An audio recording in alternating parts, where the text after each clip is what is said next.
Welcome back to my Facebook and YouTube channel. तो भाइयों, पहले हम लोग बात करेंगे अल्मीरिया वर्सेस बार्सिलोना का जो गेम हुआ, जो बार्सिलोना ने 2-0 से जीत लिया, उस गेम का रिव्यू करेंगे।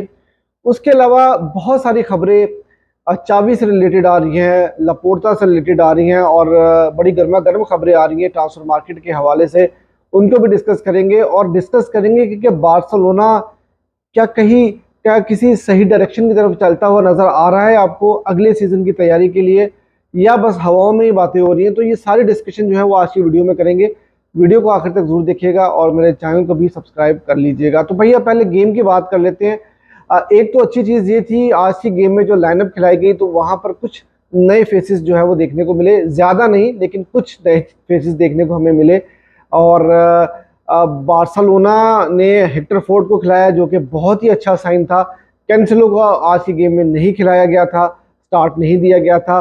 और उसके अलावा गुंडोगन इस गेम के लिए जो है वो अवेलेबल नहीं थे, तो वहां पर फर्मीन लूपेस को स्टार्ट कराया गया मिडफील्ड के अंदर। और उसके अलावा पेड्री और उनके साथ सेजरो रोबर्टो ने स्टार्ट किया था। डिफेंस लाइन आपकी हेक्टर फोर्ड के अलावा वही थी, कुबारसी, इंगिनो मार्टिनेज और कुंदे ने गेम को स्टार्ट किया था। और फॉरवर्ड लाइन में फेरान टोरेस को आज मौका मिला था गेम स्टार्ट करने का। आज रफीनिया को गेम स्टार्ट नहीं कराई गई थी। और उसके बाद लेवेंडोस्की और लामीन यमाल जो है वो आपको लाइनअप में नजर आए। देखो यार, गेम की अगर बात की जाए तो अल्मीरिया का यही जो है वो स्टाइल ऑफ प्ले है कि वो लोग नो ब्लॉक में खेलते हैं और काउंटर पे हिट करने की कोशिश करते हैं।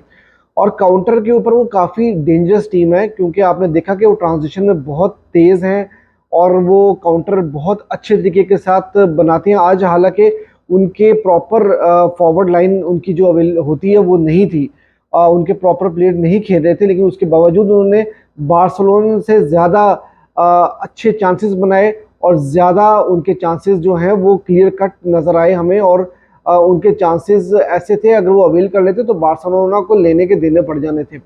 लेकिन हाँ, बार्सिलोना जो है वो सरवाइव किया। बार्सिलोना ने गेम को वैसे डोमिनेट किया, लेकिन अल्मीरिया ने एक चीज़ बताई कि जो बार्सिलोना पूरा सीजन स्ट्रगल करती हुई नजर आई है, वो आज भी आपको जो है वो उसी एरिया के अंदर बार्सिलोना आपको स्ट्रगल करती हुई नजर आई। ट्रांजिशन में बार्सिलोना को बहुत ज़्यादा प्रॉब्लम होती है और आपके पास जब तक प्रॉपर स्टेडियम नहीं होगा ये प्रॉब्लम आपको चलती रहेगी। आप बहुत ज़्यादा हाईलाइन खेलते हैं और जो भी टीम 2-3 पासिस देकर आपके ऊपर 2-3 अच्छे पासिस लगाकर अगर आपको ट्रांजिशन में या काउंटर पे अटैक करने की कोशिश करती है, वो आपको आपका डिफेंस खोल के रख देती है। और आज अल्मीरिया ने भी ये आपको 4-5 दफा करके दिखाया था।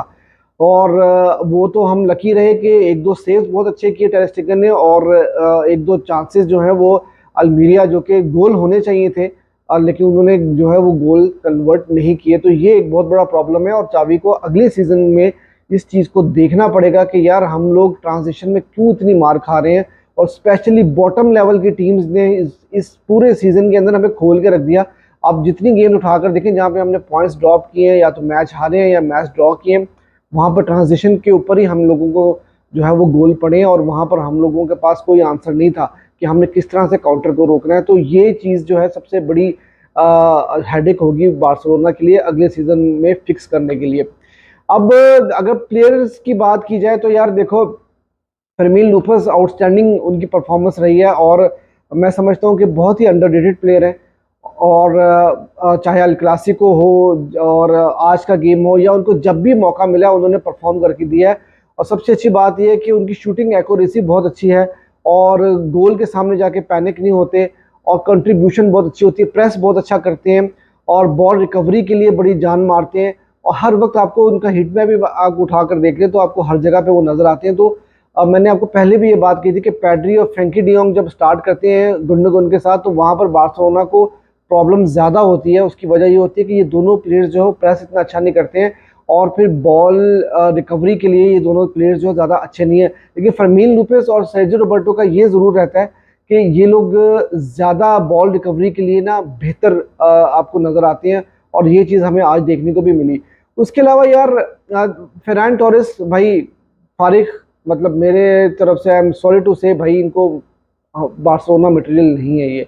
लेवेंडोस्की का पिछला गेम काफ़ी अच्छा रहा था, लेकिन आज की गेम में लेवेंडोस्की कहीं पर भी नज़र नहीं आ रहे थे यार। और फिर वही बात है कि बारसा को सोचना चाहिए कि बारसा 32 मिलियन की सैलरी इनको पे करेगा अगले सीजन में। और अब तो रिवाल्डो ने भी ये बात बोल दी है कि 30 साल के बाद क्लब्स जो हैं वो प्लेयर्स को सेल करते हैं, और यहाँ पर बार्सिलोना इतनी हाई सैलरी देकर जो है वो लेवेंडोस्की को रोक रही है। तो मतलब मुझे समझ में नहीं आता। उसके अलावा लामिन यमाल की गेम भी वो कितनी खास गेम नहीं रही आज, लेकिन फिर भी मतलब बाकी प्लेयर्स के साथ अगर लेवेंडोस्की या आप कंपेयर करो उनको फेरन टोरेस से, तो उनसे तो बहुत ही बेहतर रहे हैं।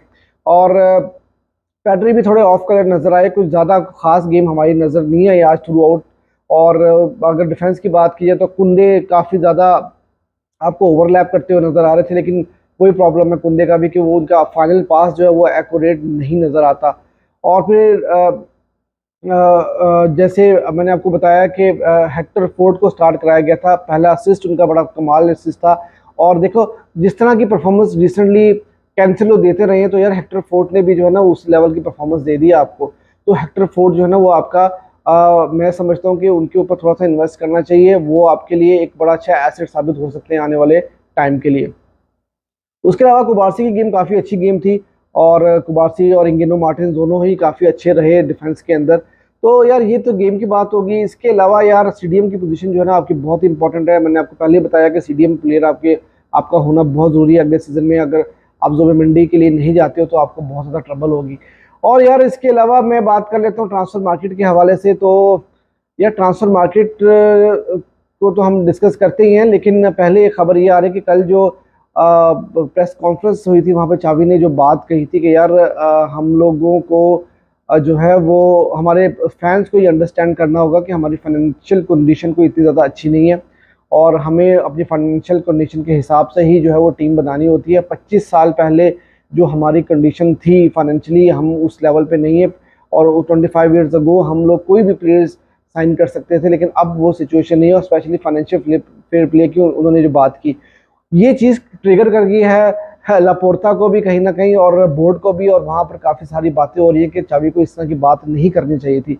देखो यार चावी ने जो ये बात कही है ना, मेरे ख्याल से आपको टू दी पॉइंट होना चाहिए, और चावी ने बिल्कुल सही किया कि भाई जो सिचुएशन है वो आप सीधा सीधा फैंस को बता दो, ताकि यार फैंस को ये पता हो कि आपका आने वाला 1 साल 2 साल 3 साल वो स्ट्रगल में ही गुजरेंगे, और आप ज़्यादा उम्मीदें लगा के ना रखो। आप यार ये छुप छुपा के चीज़ें करनी, और फिर उसके बाद से आप स्ट्रगल कर रहे हो और आप अपने फैंस को ये चीज़ें नहीं बता रहे हो, तो मेरे ख्याल से ये चीज़ें सही डायरेक्शन की तरफ नहीं जाती हैं। फैंस को पता हो, हम भी पेशेंस के साथ बैठ जाएंगे यार, ज़्यादा उम्मीद नहीं लगानी। ना तो जुबिमेंडी ने आना है, ना ही किसी स्ट्राइकर ने आना है, ना ही किसी विंगर ने आना है, ना ही किसी सीडीएम प्लेयर ने आना है। तो ठीक है, हम जैसे चल रहे हैं हम 1-2 साल स्ट्रगल करेंगे, उसके बाद जब हम फाइनेंशियली बेहतर होंगे तो हम अपनी अच्छी टीम बना लेंगे। आप ये डायरेक्शन टीम के साथ साथ फैंस को दे दो, फैंस भी सुकून से बैठ जाए और सबको पता लग जाए कि यार हम लोग किस डायरेक्शन में जा रहे हैं। मेरे ख्याल से चावी ने बिल्कुल ठीक किया। और अब ये चीज़ जो ट्रिगर की है, अब सुनने में ये आ रहा है कि बड़े जो आप ऑथेंटिक सोर्सेज से ये चीज़ आ रही है सामने, कि हो सकता है कि चावी को इस स्टेटमेंट के बाद से जो है वो कोचिंग में अगले सीजन के लिए ना कंसिडर किया जाए। तो यार ये तो बहुत ही गलत बात है। देखो आज की तारीख की अगर बात की जाए ना, तो मैं रोजाना वीडियो बनाता हूँ ट्रांसफर मार्केट के अपडेट्स के लिए बारसा के बारे में, लेकिन अभी तक मुझे कोई डायरेक्शन नजर नहीं आ रही है। क्यों? क्योंकि आपके पास आपको समझ ही नहीं आ रही है आपने करना क्या है। ना आप प्लेयर्स को सेल करना चाह रहे हो, आप लेवेंडोस्की को बिठा के रख रहे हो, आप फ्रैंकी डी जॉन्ग को सेल नहीं कर पा रहे हो, आप अरोहो को मार्केट में फेंक रहे हो, मुझे समझ नहीं आ रही क्या कर रहे हो। और फिर आपको 1:1 के ऊपर अगर आना है तो आपको बड़ी अमाउंट की जो है वो सेल करनी होगी। आप कैसे करोगे मुझे समझ में नहीं आ रहा। आपको पता ही नहीं कि आपने किसके साथ जाना है किसके साथ नहीं जाना। रोजाना कोई नई खबर आती है। कल न्यूज आई थी कि 90% टीम मार्केट के ऊपर लगाई हुई है इन लोगों ने। अब मुझे तो कुछ समझ में नहीं आ रहा। तो यार एक डायरेक्शन दो, एक डायरेक्शन बोर्ड को भी पकड़नी चाहिए। या तो आप बहुत ही ज्यादा जो है ना कंजर्वेटिव होकर चलो कि यार ठीक है यार, हम लोग जो है ना वो सेकंड थर्ड स्पॉट पे अगले सीजन के लिए भी क्वालिफाई कर जाएंगे तो कोई मसला नहीं है। हम लोगों को नहीं जीतनी लीग, हम लोगों को चैंपियंस लीग में कुछ नहीं करना, हमने अपने आप को फाइनेंशियली स्टेबल करना है। 1-2 सीजन लगा के उसके बाद हम लोग अच्छी टीम बनाएंगे। Fine, I am okay. ये डायरेक्शन आपने दे दी, फाइन, आप इस डायरेक्शन के ऊपर चलो। लेकिन यार रोजाना की नई नई कहानियां, यार ये चीजें नहीं हो सकती। या तो फिर आपको अगर कुछ स्टेप्स लेने हैं तो आप बोल्ड स्टेप्स लो, और आपके फैंस को भी वो पता होना चाहिए। चावी ने ये बात की, भाई ठीक है, चावी रोज आता है प्रेस कॉन्फ्रेंस में फेस करता है लोगों के सवाल भी और फैंस को भी, और फैंस उसको बू भी करते हैं, सब कुछ हो रहा होता है। तो उसने एक बात कर दी तो ठीक है, तब सबको पता लग गया कि भाई ये एक सिचुएशन चल रही है बारसा की, और भाई अब हमें ऐसे ही जीना है, तो ठीक है। लेकिन अब मुझे समझ नहीं आ रही कि लपोर्ता को इससे क्या तकलीफ है, मुझे बिल्कुल समझ नहीं आ रही कि हमारी डायरेक्शन क्या है। एज पर sources right now there is no direction of Barcelona. अब आगे आने वाले 2-3 महीने में क्या होता है, आई एम नॉट श्योर। इसके अलावा यार कुछ खबरें आ रही हैं, वीडियो थोड़ी लंबी होगी तो जल्दी जल्दी मैं आपको बता दूं कि चावी सिमन के बारे में न्यूज़ आ रही है कि फाइनेंशियल फेयर प्ले में वो एडजस्ट कर देंगे, तो एक ये अच्छी न्यूज़ है। निको विलियम्स के बारे में ये है कि भाई चावी काफ़ी ऑब्सेस्ड है उसके और वो उनको लाना चाहते हैं, लेकिन मार्सा ने ये बात बोली है कि बारसा उनको साइन नहीं कर पाएगा। देखो मार्सा जो है वो बेसिकली रियल मैड्रिड का न्यूज़पेपर है और वो उनको ज़्यादा कवर करता है और उनको ज़्यादा हाइप देता है, तो वो इस तरह के प्रोपोगंडा वगैरह करता है। आई एम नॉट श्योर कि ये कितनी न्यूज़ सही है कि नहीं है। सेजो रोबर्टो का ऑलमोस्ट जो है वो एक कॉन्ट्रैक्ट जो है वो उनका साइन होने वाला है, 1 साल का एक्सटेंशन का।